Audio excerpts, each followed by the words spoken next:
네, 영산대 부동산대학원 서정렬 원장 나오셨습니다. 어서 오십시오. 네, 안녕하십니까? 네, 반갑습니다. 새 정부가 출범하면서 가장 관심 받는 분야, 역시 부동산이다 이렇게 볼 수 있을 텐데요. 어떻습니까? 요즘 같아서는 조언하기가 쉽지 않을 것 같습니다. 어떻습니까?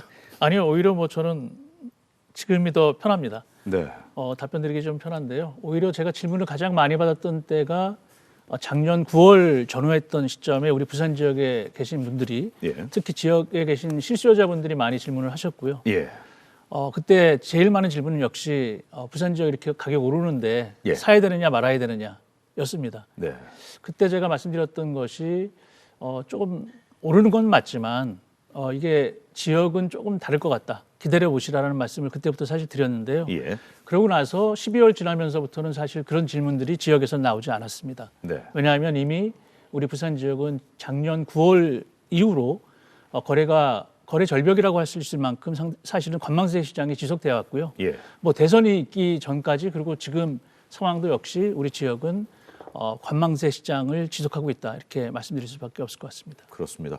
최근에 2022년도 공동주택 공시가격 발표가 됐는데 부산 경남의 상승률이 꽤 높더라고요. 뭐 전국적으로 봤을 때는 세종시를 빼고는 다 올랐습니다. 부산 경남의 상승률, 전국 상승률과 비교를 해본다면 어떻게 볼 수 있겠습니까? 네, 일단 전국 상승률이 17.2% 정도였고요. 네. 우리 부산은 13.31%입니다. 그러니까 전국 평균보다는 한 1%포인트 높게 매겨졌습니다만 그만큼 전국 수준보다 우리 부산 지역의 공동주택, 네. 뭐 다세대 빌라를 포함한 아파트 가격이 그만큼 많이 상승했다라는 것을 의미하는 것이라고 할 수가 있겠고요. 예, 특이할 만한 것은 세종시가 작년에는 70% 정도 올랐거든요. 예. 상승폭이. 그런데 올해는 마이너스 마이너스죠. 4, 네, 4.5% 정도 지금 예. 떨어졌습니다. 그만큼 시장 가격이 급락했던 시장이 바로 최근 시장이다 이렇게 말씀드릴 수가 있겠고요. 이거는 시사하는 바가 있겠는데요. 상당히 이유 없이 오르면 그만큼 빠질 수도 있다는 걸 반영한 거 아닙니까? 네, 맞습니다. 근데 사실은 최근 몇 년 동안은 무조건 예, 사자주의였는데 예. 그 사자주의가 일부 시장에서는 이제 공급이 과잉되면 또는 수요가 축소가 되면 예. 가격이 떨어진다는 신호탄이 이제부터 이제 나오는 것이기 때문에 예. 사실은 부동산에 대한 맹신은 이제부터가 조심해야 되는 진짜 진검승부를 해야 될 때다라고 저는 분명히 말씀드리겠습니다. 예. 부산의 경우는 평균적으로 봤을 때와 또 해운대만을 국한해서 봤을 때는 차이가 좀 큽니다. 네, 일단 우리 부산 같은 경우에도 전체적으로 보면 18.31% 정도 됐었습니다만 해운대가 25% 정도 예. 올랐고요. 그리고 기장이 그다음 순서로 한 21.53%, 예, 또 수영이 19% 정도 올라서 역시 예. 기장 지역이 우리 좀 조정도 대상 지역에 포함되어 있습니다만 그럼에도 불구하고 역시 해수동 가까운 곳에 포함되어 있는 기장이 우리 부산 지역의 아파트 가격을 견인했다 이렇게 볼 수가 있겠네요. 네. 한 가지 궁금한 게 공동주택 공시가격 보면서 인천이 29%, 네, 맞습니다. 30% 가까이 육박했는데 이건 왜 그렇습니까?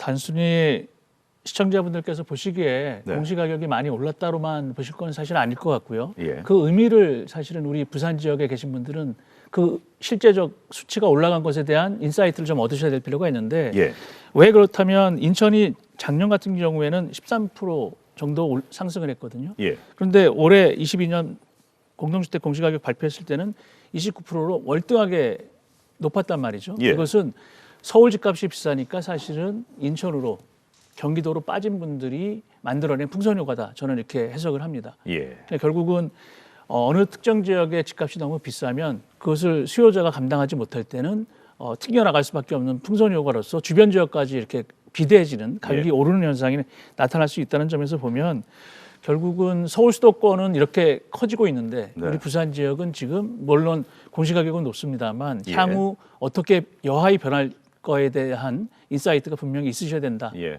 이런 말씀 드리겠습니다. 여실히 보이지 않는 힘의 원리, 시장의 원리가 작용하고 있구나 이런 생각이 이제 부동산을 통해서도 드는데요. 아무래도 이 공동주택 공시지가가 좀 민감할 수밖에 없는 게 종부세를 부과하는 기준이 되고 있지 않습니까? 세금과 이게 이제 직결이 된다는 이야기인데 네네. 부산의 경우 18%라고 하면은 이 상승률의 수치 결국에는 부동산 정책이 지난 정부 때 실패를 했다 이렇게 볼 수도 있을 것 같아요.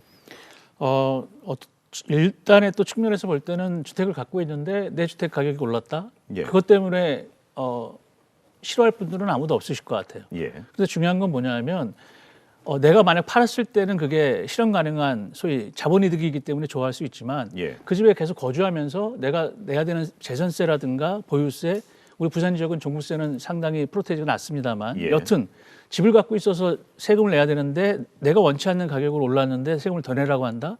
그건 어찌 보면 내 주택 가격이 올라서 기분은 좋지만 세금이 늘었다는 것은 그만큼 또 반대급부로 예. 예. 내가 계속 거주를 하는데 세금이 많이 늘었다면 내가 언제 집값 올려달라 그랬느냐라고 예. 반문할 수 있는 그런 상황이라고 할 수가 있겠죠. 그러니까 기분이 좋아도 좋지 않은 거네요. 일종의. 그리고 지금 말씀하신 게 이게 네. 왜 공시가격이 중요하냐면 예. 이게 67개 정도의 행정지표의 기준이 됩니다. 그러니까 단순하게 우리 부동산 측면에서는 예.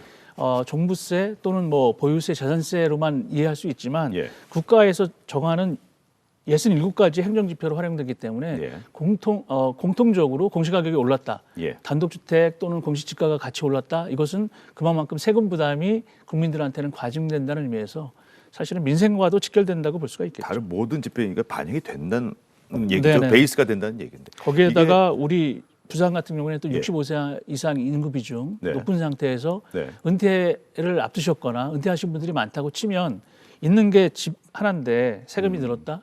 이것은 뭐 제가 볼 때는 그런 내용들이 말씀처럼 이번 대선이 예. 부동산 민심, 부동산 선거였다는 것. 그것이 바로 우리 지역의 58.3%에도 저는 포함되어 있다 이렇게 보고 있습니다.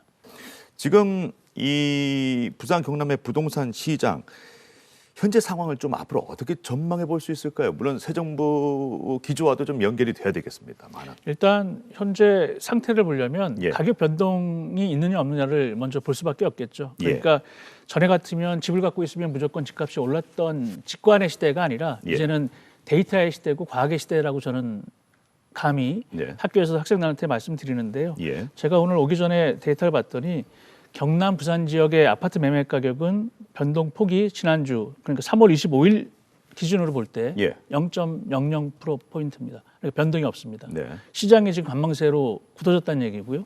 전세 가격 역시도 마찬가지입니다. 경남, 부산 지역 모두 0.00, 0.01% 정도 예. 상승한 상황이거든요. 예. 이 얘기는 벌써 작년 말씀드렸던 9월 이후부터 우리 지역은 경남, 부산 상관없이 관망세 시장을 주시하면서 예. 결국은 팔고 싶어도 사고 싶은 사람이 없기 때문에 예. 가격 변동폭이 없었다. 그러니까 사겠다는 사람도 팔겠다는 사람도 없다는 거잖아요. 지금. 네. 예. 제가 볼 때는 오히려 사겠다는 사람들이 오히려 매수 시점을 뒤로 미루고 있기 때문에 거래도 안 되는 거래 절벽 상태가 지금 계속 이어지고 있다 이렇게 예. 볼 수가 있겠죠. 자, 아까도 말씀드렸습니다만 공급 확대와 규제 감소 이것이 이제 윤석열 당선자 대통령 당선인의 부동산 공약의 핵심인데요. 대통령이 되면은 이제 이러한 기조들 정책들을 구체화해 나갈 텐데 무엇부터 손대야 하는 겁니까? 제가 보니까 아마 인수위에서 100일 내에 할 수 있는 것들을 우선적으로 리스트업을 한다고 하더라고요. 예. 그 100일 내에 해야 되는 그 과제 중에 분명히 부동산 과제가 포함될 거라고 보고요. 예. 다만 포함됨에도 불구하고 그것이 실행력 있게 작동될 수 있느냐 여부는 결국 국회에서 논의돼야 될 부분들이 많기 때문에 민주당이 여하이 예. 부동산 시장 실패에 대한 책임을 지고 여당에 협조하느냐 또는 협치하느냐에 따라서 예. 뭐 어떤 것들은 되고 어떤 것들은 되지 않는 약간의 그 어려운 상황도 좀 연출될 수 있다 저는 보는데요. 예. 일단 말씀하신 것처럼 대통령이 되기 전에 선거 때 후보가 얘기했던 것들은 공약입니다. 예. 근데 이제 대통령이 당선되면 그 공약이 바로 부동산 정책의 방향으로서 정책적 방향으로서 설정이 되는데요. 예. 제가 볼 때는 공급 확대라는 것 하나 있고요. 그다음에 세제 규제 완화라는 것이 있는데 세제 개편. 네, 규제 완화 쪽이 세제 개편 쪽이 예. 먼저 중심이 좀 담길 것 같습니다. 예. 그러니까 뭐 법률 개정에 필요한 부분이 있다고 아까 말씀하셨지만 그 부분은 엄연히 야당의 동의가 있어야 되는 부분이기 때문에 일단 손쉬운 부분부터 하나씩 해갈 텐데 그리고 세전 개편에 언급이 됐습니다만은 구체적으로 지금 뭐 양도세라든가 취득세, 보유세 이 세 가지가 어떻게 될지도 또 화두가 될 것 같아요.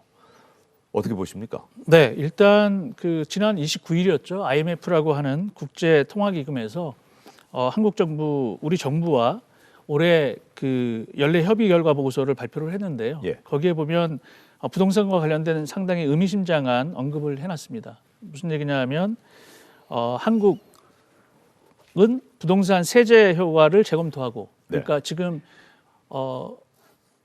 윤석열 정부는 세제를 완화하려고 하는데 이걸 세제를 재검토하는 과정에서 좀 많이 고쳐야 된다라는 말을 했고요. 그리고 민간 공급 주택 늘려야 된다라고 얘기를 했습니다. 그러니까 결론적으로 언론에서 뽑은 헤드라인이 뭐냐면 국제통화기금이 윤석열 정부에게 문재인 정부와는 정반대의 정책을 추진하면 된다라고 지금 언급한 것과 동일하다라는 저는 말씀을 드리고요.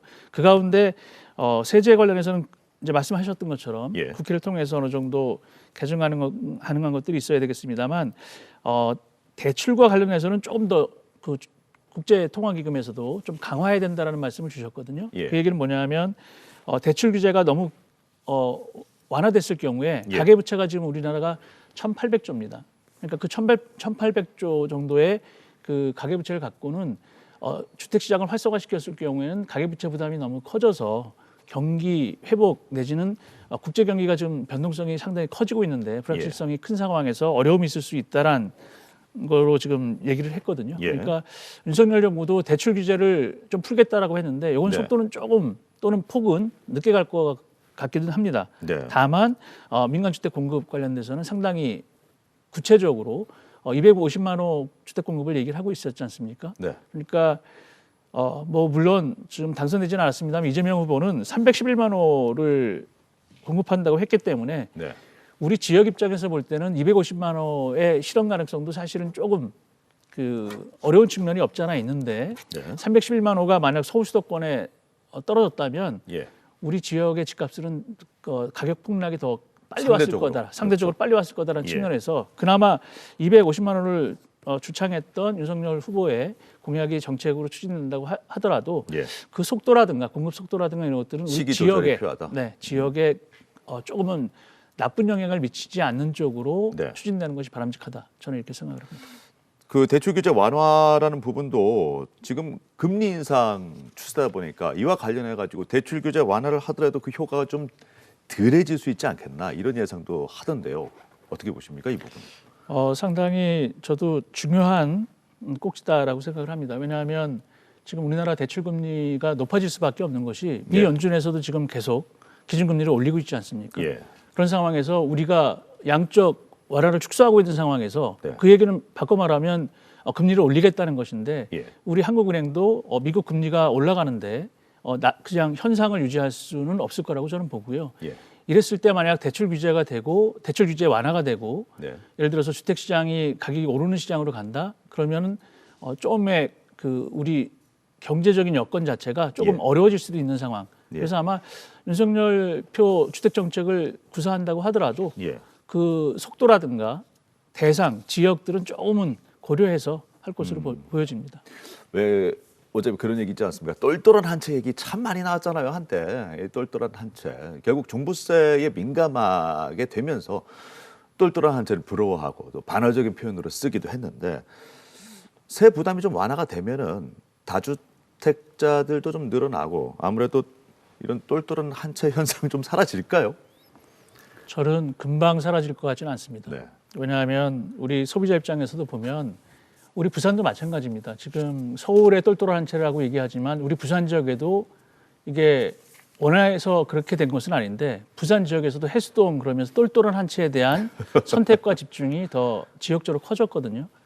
이 얘기는 사실은 우리가 서울을 부러워해서가 아니라 우리 지역에서도 그런 양극화와 내지는 뭐 요즘엔 다극화까지도 얘기합니다만 차별화가 그만큼 더 심화되고 있다는 측면 이런 측면에서 보면 서울의 똘똘한 한 채에 대한 선호 현상은 저는 당분간 지속될 거라고 봅니다.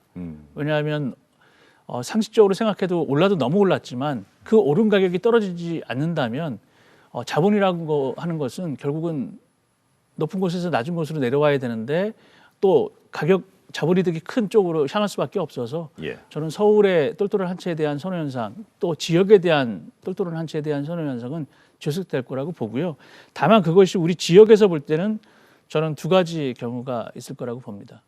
그러니까 예를 들면 지역에서도 똘똘한 채에 대한 선호가 높아지면서 뭐 선택과 집중으로서 가격 거래는 없지만 호가가 좀 더 올라갈 수 있는 가능성, 그렇지 않은 다른 지역들은 또 더 상대적으로 떨어질 가능성, 이 두 가지 측면이 없지 않아 있습니다. 예. 뭐 부동산 시장에서 또 민감한 게 재건축, 재개발 이 이야기도 빼놓을 수가 없는데 재건축, 재개발에 대한 기대감은 오히려 집값을 또 오르게 할 수도 있는데요. 용적률과도 또 관련이 있어서 요즘 용적률이 계속 뭐 이야기가 되고 있으니까 네네. 이게 지금 굳이 이거는 야당의 동의를 안 받더라도 시행령으로 조정할 수 있는 분야긴 하죠. 네, 일부분 가능한 것도 있습니다만, 예. 뭐 이제 총론적으로 예. 용적률 500%라고 하는 것이 어떤 것이냐? 예. 이게 예를 들어서 서울 수도권처럼 주택 공급이 부족해서 예. 공급량을 좀 늘려야 될 때는 기존 용적률보다 상향시켜서 네. 용적률을 500% 하는 것은 상당히 공급량을 늘릴 수 있다는 측면에서는 바람직합니다. 예. 그런데 만약 이것이 지역으로 오게 되면 지역에는 그렇지 않아도 공급량이 어느 정도 축적되어 있는데 이 기준만 완화해서 예. 높게 짓고 많이 짓는다고 한다면 소위 500%라고 하는 것을 우리가 닭장 아파트 이렇게 얘기를 하거든요. 그렇죠. 이 경우에 따라서는 햇빛도 안 들어오는 그런 지역들이 생길 수가 세대가 생길 수가 있기 때문에 예. 그런 측면에서 보면 상당히 지역 입장에서는 좋지 않을 수도 있다. 예. 그러니까 이것은 오히려 특별 구역을 지정해서 전체 용적률은 평균 용적률은 맞추고 예. 일부 지역 내지는 특정 아파트의 단지의 지역에 용적률을 좀 더 높게 하는 식이 더 바람직하다라고 저는 생각을 하고요. 예. 얼마 전에 우리 부산에서는 상당히 의미 있는 것들을 시행을 했습니다. 그러니까 원도심이라든가 예. 중구 뭐 영도구 같은 쪽 그리고 또 노후 공단이 많은 사상구 이런 쪽에 특별 구역 지정을 해서 예. 용적률을 100%포인트씩 상향했던 사례가 있거든요. 예. 그러니까 이런 부분에 있어서는 우리는 이미 지역적으로 용적률을 상향해서 지역을 활성화하는 용도로 활용을 하고 있다라는 예. 측면에 상당히 고무적인 것이고요. 예. 다만 500%라는 것이 우리 지역에 똑같이 균질하게 떨어졌을 때는 소위 주거 환경이 좋은 곳이 아니라 공급량이 많아지면서 나빠질 수 있는 우려도 없지 않아 있다. 예. 그러니까 이것은 용적률 500%라고 하는 것은 서울 수도권 쪽에 공급이 필요한 지역에 제한적으로 그리고 그것도 평균 개념으로 사용할 수단이다라고 저는 생각을 합니다. 예. 아까 제가 재개발, 재건축 얘기 쭉 했습니다만은 이게 정비 사업과 관련된 공약들도 있었는데 이런 것들은 수위 조절을 좀 하겠죠. 시기도 역시 마찬가지일 테고. 네, 그렇습니다. 재개발 재건축도 역시 말씀하신 것처럼 가장 조금 필요한 곳 그것은 역시 서울 수도권 쪽이다 저는 생각을 하고요. 예. 오히려 이것도 우리 지역에서는 이미 부산시가 소규모 주택 정비와 관련된 재개발 재건축 관련해서 그 제도를 지금 시행하고 있습니다. 네. 그러니까 어찌 보면 서울 수도권에 필요한 재개발 축의 규제 완화 이런 것들이 우리 지역에 그대로 일률적으로 투하됐을 경우에 우리 지역의 주택 가격은 오히려 그러면 뭐 안정되느냐가 아니라 오히려 좀 주택 시장이 교란될 수 있는 여지도 저는 없지 않아 있을 수 있다라고 생각을 합니다. 무슨 얘기냐면 재개발 재건축이라고 하는 것은 상징적으로 서울의 강남 아파트 이제 거기가 재건축이죠. 그리고 서울의 일부 재개발 구역에 대한 공급을 문재인 정부가 계속 규제를 해왔고 제한을 해왔기 때문에 발생된 화두인 것이지 이 재개발 재건축이 모든 주택 공급 문제, 안정 문제를 갖고 있는 키는 아니다라는 측면에서 보면 이 재개발 재건축 규제 완화라는 것이 서울 수도권 이외의 다른 지역에 왔을 때 어떤 효과를 만들어낼 거냐에 대한 긍정 또는 부정의 영향은 지자체 차원에서 좀 판단할 필요가 있다. 그리고 그 판단에 따라서 선택 가능하도록 중앙정부가 지방에 권한을 줄 수 있는 그런 주택 거버넌스가 저는 좀 필요하다 이렇게 생각을 하죠. 역시 그 원장님 말씀대로 같은 눈높이상에서 봤을 때 지금 지역의 경우 또 하나의 뜨거운 감자가 조정지역 해제가 아닐까 싶어요. 부산 같은 경우에는 중구하고 기장군 제외하고는 전 지역이 지금 다 균일하게 포함이 되어 있고 경남도 창원, 성산, 의창구 등이 포함이 되어 있거든요. 이 부분은 해제가 돼야 되지 않을까요? 일단 해제 안 했는데도 이렇게 주택 가격이 많이 올랐는데 어떡하죠? 그렇군요. 그러니까 그것은 뭐 된다 안 된다의 문제는 아닐 것 같고요. 정부 역시도 그런 판단 기준을 갖고 있습니다. 예를 들면 조정 대상 지역에서 지정을 하거나 해제 요건은 좀 다릅니다. 근데 지정을 해야 되는 것 중에 공통 요건이 하나 있고 선택 요건이 3개 있는데 그 가운데 공통 요건이 물가 상승률 하고 주택 가격 상승률 어떤 게 더 높으냐, 낮으냐 이거든요. 예. 근데 지금 우리 주택 가격 상승률은 물가 상승률보다 오히려 조금 낮습니다. 그러니까 이런 측면에서 보면 이제 해제 지정 요건은 지금 만들어져 있지만 예. 이것은 해제 요건으로 볼 때는 좀 해제해도 될 만한 예. 상황이죠. 그런데 여기에 선택 요건 세 가지가 뭐냐면 분양권 전매 거래량이고요. 예. 그 다음에 주택 보급률 정도가 됩니다. 예. 근데 분양권 전매 거래량도 우리 지역의 3개월 평균으로 보면 지금 314건 정도가 돼서 예. 전년에 비해서는 한 10% 수준에 지금 그치고 있거든요. 그러니까 예. 이것도 사실은 해제해도 별 문제가 없을 정도로 안정적이라고 할 수가 있겠습니다. 그런데 주택 보급률도 마찬가지죠. 지금 우리 지역은 주택 보급률이 103.9% 정도가 되기 때문에 예. 전국 평균 103.6%보다 조금 높습니다. 그럼에도 불구하고 청약 경쟁률이 이제 가장 관건이 되는데요. 예. 이 청약 경쟁률은 5대 1이 넘으면 지정이 됩니다. 근데 우리는 그 5대 1이 아니라 지금 보면 특정 아파트지만 50대 1까지 훨씬 갔었기 높죠. 때문에 예. 이런 거로 보면 아직 시장은 좀 살아있다. 그렇다면 정부 입장에서 볼 때 정량적으로도 아직 해제 요건이 충족되지 않았고요. 예. 그리고 정성적으로 볼 때도 부산시장은 언제라도 좀 뜨거워질 수 있다라고 판단된다면 제가 볼 때는 해제는 이제 윤석열 정부가 출범하고 예. 5월 이후 정도가 됐을 때 어느 시점에서 요 판단을 할 것 같습니다. 그러니까 네. 지금 당장은 규제 완화라든가 이런 쪽에 또는 주택 공급 확대를 위한 아마 큰 틀에서의 움직임이 있을 거고요. 예. 우리 지역의 조정 대상 지역 물론 일부 우리 지역에 계신 분들은 조정 대상 지역 뭐 이거 특별하게 문제도 안 된다면 해제해도 예. 좋지 않느냐 이렇게 생각하실 수가 있겠습니다만 예. 윤석열 표 주택 정책 내지는 그 순서의 우선 범위 내에서는 조금은 뒤로 빠질 것 같다. 이게 제 개인적인 생각입니다. 알겠습니다. 문제는 이런 뭐 정책들이 이제 가시화돼 가지고 어느 정도의 또 힘을 받게 될 것인가 더 참 궁금한데요. 언제 어떻게 영향을 받을 것인가 하는 부분이 시기적으로 많은 분들이 궁금해하시는 부분인데 새 정부가 들어서고 물론 초반에는 이제 조금씩 다듬어가는 과정, 또 완화하는 과정이 있을 수 있겠습니다만은 시기적으로는 언제쯤으로 우리가 보는 게 맞을까요?